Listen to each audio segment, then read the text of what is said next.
Hello everyone, welcome back. So today we have an interesting topic that's on the causes of the earthquakes. अगर आपने हमारे previous videos नहीं देखे तो playlist आपको डिस्क्रिप्शन में लिंक दी गई है, वहाँ से मिल जाएगा. You can watch all those videos. So start करते हैं.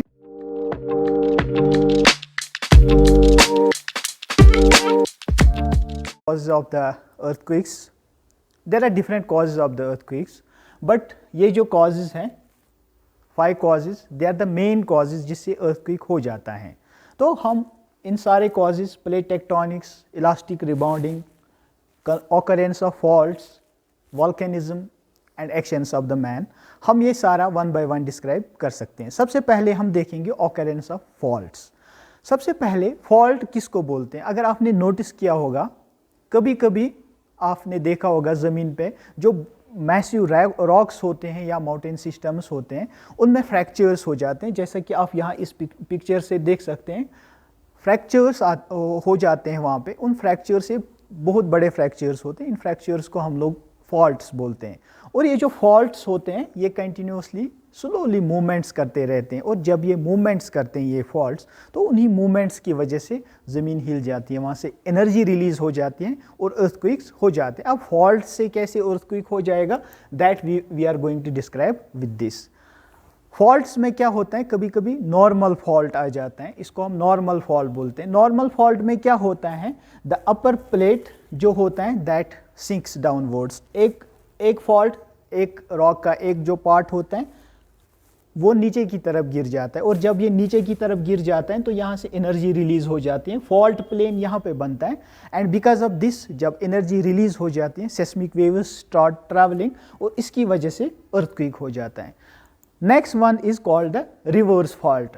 नॉर्मल फॉल्ट का उल्टा जब हो जाता है, वहाँ से वो नीचे की तरफ आ जाता है, यहाँ से ऊपर की तरफ चला जाता है. और जब ये ऊपर की तरफ चला जाता है तो वहाँ से भी रिलीज एनर्जी हो जाती है और उसकी वजह से भी अर्थक्वेक हो जाता है.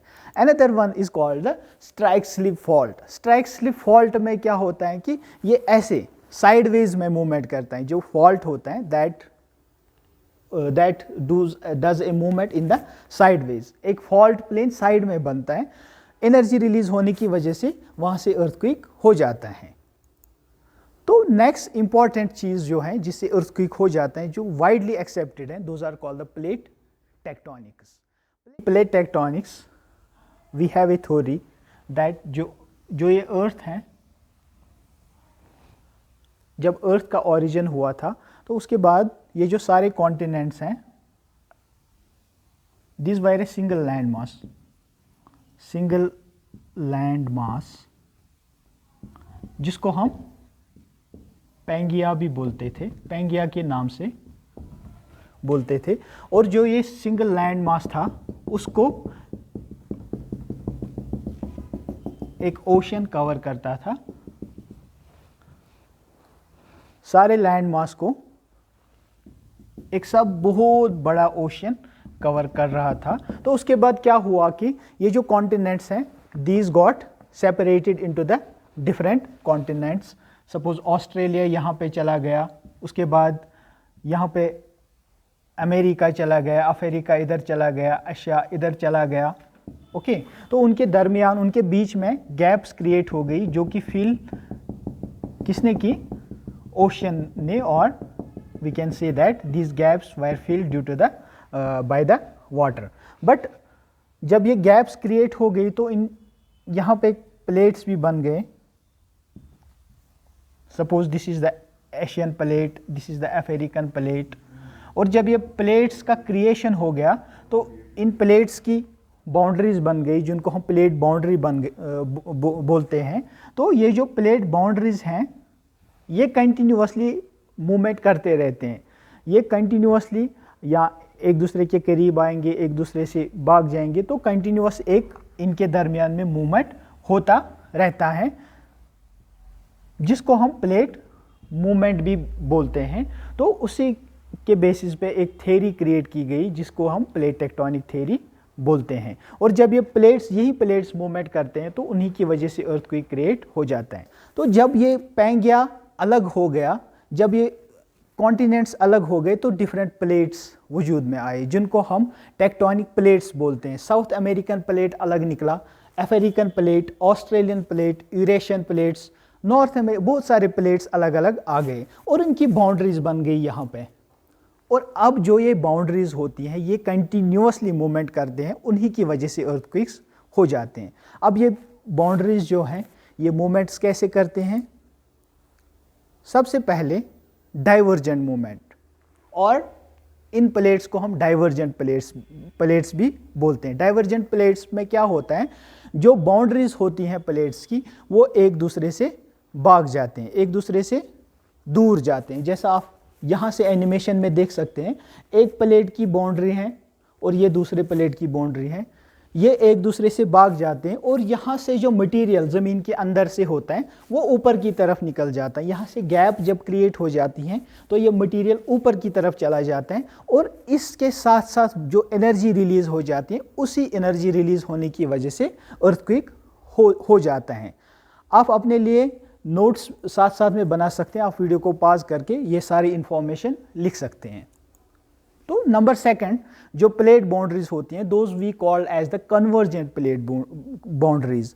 ये जो कन्वर्जेंट प्लेट बाउंड्रीज होती हैं इसमें प्लेट मूवमेंट ऐसे हो जाती हैं कि ये जो प्लेट्स हैं ये एक दूसरे के नज़दीक आ जाते हैं, और जब ये एक दूसरे के, यहाँ से आप देख सकते हो इस एनिमेशन में, जब ये एक दूसरे के नज़दीक आ जाते हैं तो एक टक्कर हो जाता है इनके बीच में। जब ये टक्कर हो जाता है तो एक प्लेट दूसरे प्लेट के नीचे चला जाता है। तो जब ये नीचे चला जाता है उसी टाइम पे एनर्जी रिलीज़ हो जाती है, उसी एनर्जी रिलीज़ की वजह से ज़मीन हिल जाती है और अर्थक्वेक हो जाता है। उसके बाद और एक प्लेट मूवमेंट हो जाती है that we called as the transform plate movement. Transform plate movements में साइडवेज, जैसा मैंने स्ट्राइक स्लिप फॉल्ट बोला था, उसी तरह से यहाँ पे प्लेट मूवमेंट हो जाती है। एक प्लेट उधर चला जाता है, एक प्लेट इधर चला जाता है, और बीच में जो गैप क्रिएट हो जाती है उस मूवमेंट की वजह से अर्थक्वेक क्रिएट हो जाता है। So this was all about the plate tectonics. अब हम इलास्टिक रिबाउंडिंग की वजह से कैसे अर्थक्वेक्स हो जाते हैं वो डिस्क्राइब करेंगे। इलास्टिक रिबाउंडिंग में हमारा एक कॉन्सेप्ट है कि अगर आप यहाँ से ये डायग्राम देखेंगे तो ये एक माउंटेन सिस्टम यहाँ पे है। Mountain systems is always in the motion. आपको लग रहा होगा कि माउंटेन सिस्टम स्टैटिक है, ये चुपचाप बैठा है, ऐसा नहीं है। माउंटेन्स आर कंटिन्यूसली ग्रोइंग, कहीं पे नीचे चला जाते हैं ज़मीन के, कहीं पे इनकी ग्रोथ हो जाती है। This is all the dynamic system. तो ये जो रॉक सिस्टम हो जाता है ये कंटिन्यूसली मूवमेंट करते रहते हैं कहीं कहीं जगह पे। तो जब ये मूवमेंट करते हैं तो एक टाइम ऐसा आ जाता है कि ये जो रॉक सिस्टम है ये ब्रेक हो जाता है, और जब ये ब्रेक हो जाता है उसी टाइम एनर्जी रिलीज होने की वजह से अर्थक्वेक हो जाता है। या बेटर एक्सप्लेन कर सकते हैं, अगर हाथ में आप एक लकड़ी लेंगे, अगर जब आपने हाथ में एक लकड़ी ली तो उसके बाद आप उसको थोड़ा सा खींचेंगे तो वो बैंड हो जाएगी। अगर आप प्रेशर इंक्रीज करेंगे तो वो बैंड होने के साथ साथ उसके बाद वो ब्रेक हो जाएगी। जब वो ब्रेक हो जाएगी तो वहाँ से कुछ साउंड रिलीज हो जाती है। अगर आपने ऑब्जर्व किया होगा तो उसी साउंड या एनर्जी रिलीज होने की वजह से या बाकी एनर्जी रिलीज होने की वजह से वही सिस्टम रॉक के साथ भी हो जाते हैं। तो जब ये रॉक्स ब्रेक हो जाते हैं तो उसी टाइम एनर्जी रिलीज हो जाती है ज़मीन से, तो जिससे अर्थक्वेक्स हो जाते हैं। दिस वाज द रीज़न कि इलास्टिक रिबाउंडिंग से अर्थक्वेक्स कैसे हो जाते हैं। अब volcanoes, that's the common understanding, जब आतिशफिशा पहाड़ फट जाते हैं तो वहाँ से बहुत ज़्यादा एनर्जी रिलीज़ हो जाती है, ज़मीन वहाँ से बहुत शेक हो जाती है वो एनर्जी रिलीज़ होने की वजह से। This is all about the natural cause. उसके बाद मैन मेड अर्थक्वेक्स, और अर्थक्वेक्स जो कि ह्यूमन एक्शन की वजह से हो जाती हैं। सबसे पहला, there are so many reasons जिससे ह्यूमंस एंथ्रोपोजेनिक फैक्टर्स की वजह से अर्थक्वेक्स हो जाता है। Like there is a construction of the dam. अगर हम कहीं पे डैम बनाते हैं तो बहुत ज़्यादा पानी हम एक साथ जमा करते हैं, तो वो जब पानी जमा हो जाता है तो ज़मीन के ऊपर एक प्रेशर बन जाता है, ज़मीन के ऊपर लोड बन जाता है, और उसकी जो बैलेंस है, जो उसकी स्टेबिलिटी है, दैट गेट्स डिस्टेबलाइज्ड। अनस्टेबिलिटी आ जाती है उस एरिया में। तो उस अनस्टेबिलिटी की वजह से जो कि प्लेट्स होते हैं तो उनमें एक अनबैलेंस आ जाता है, उसी की वजह से अर्थक्वेक्स कभी कभी आ सकते हैं। उसके बाद न्यूक्लियर एक्सप्लोजन्स जब हम करते हैं या जब हम न्यूक्लियर एक्सपेरिमेंट्स करते हैं, तो जब वो फट जाता है, न्यूक्लियर एक्सप्लोजन हो जाता है, तो उसकी वहाँ से एनर्जी बहुत ज़्यादा रिलीज़ हो जाती है, उसकी वजह से ज़मीन शेक हो जाती है। जैसे अगर आपको याद होगा, कोरिया ने कुछ एक्सपेरिमेंट्स किए थे तो बहुत ज़्यादा अर्थक्वेक्स हो गए थे उसकी वजह से। तो जो न्यूक्लियर एक्सपेरिमेंट्स हैं उनकी वजह से भी अर्थक्वेक होने का खतरा होता है। Another factor is geothermal drilling. समंदर में मोस्टली हम समंदर में ड्रिलिंग करते हैं ताकि हम ऑयल एक्सप्लोरेशंस करेंगे, और ये बहुत बड़ी तादाद में होता है जियोथर्मल ड्रिलिंग। और जब ये जियोथर्मल ड्रिलिंग करते हैं हम लोग, तो उसकी वजह से भी कभी कभी ज़मीन में अनस्टेबिलिटी क्रिएट हो जाती है और अर्थक्वेक्स होने का खतरा रहता है। All about the causes of the earthquakes. I hope कि आप सब लोगों ने साथ साथ में नोट्स बनाए होंगे। अगर आपने नोट्स नहीं बनाए तो आप वीडियो को रिवाइंड करके नोट्स बना सकते हो। Thank you very much.